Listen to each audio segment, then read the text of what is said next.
도저히 한국 정부에서 한 말이라고는 믿겨지지가 않습니다. 이놈의 정부는 도대체 어느 나라 정부인 걸까요? 나라를 팔아먹는데 그치지 않고 앞장서서 일본을 대변하고 있는 윤석열 정부입니다. 윤석열 정부가 일본의 강제징용 피해자 대법원 판결과 관련해서 우리나라 기업이 대신 배상금을 지불하는 제3자 변제 방식을 발표하면서 나라를 팔아먹는 짓을 벌이고 있는데요. 너무나 황당하게도 윤 대통령은 이에 대해 여러 어려움 속에서도 오늘 강제징용 판결 문제 해법을 발표한 것은 미래지향적 한일 관계로 나아가기 위한 결단이라는 말 같지도 않은 소리를 내뱉었습니다. 일본의 진정한 사과와 반성이 없는데도 불구하고 그냥 일본의 굴욕적인 외교를 펼치고 있는 건데요. 정말 어이가 없습니다. 국민들을 열받게 하는 대통령실의 발언은 계속 쏟아졌는데요.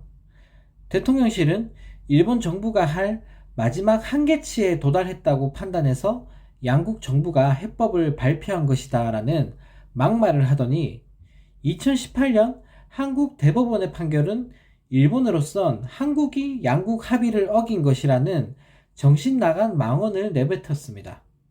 어떻게 한국 정부에서 이딴 소리를 할 수 있을까요? 피해자인 자국민들은 무시하면서 대놓고 일본을 대변하고 있는 윤석열 정부입니다. 정신이 나가도 제대로 나간 것 같습니다. 일본의 사과와 반성도 없이 일본을 대신해 우리나라가 배상금을 지급하는 것도 큰 문제지만 한국 정부가 일본 입장에 서서 일본을 대변하고 있는 치욕스러운 상황인데요.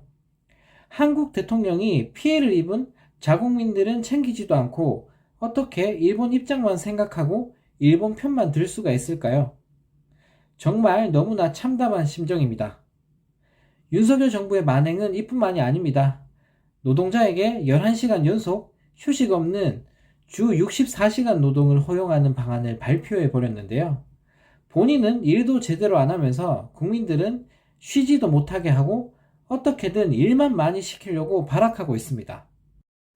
초고강도 노동을 막아주는 11시간 연속 휴식 부여라는 안전장치를 제거해버린 건데요.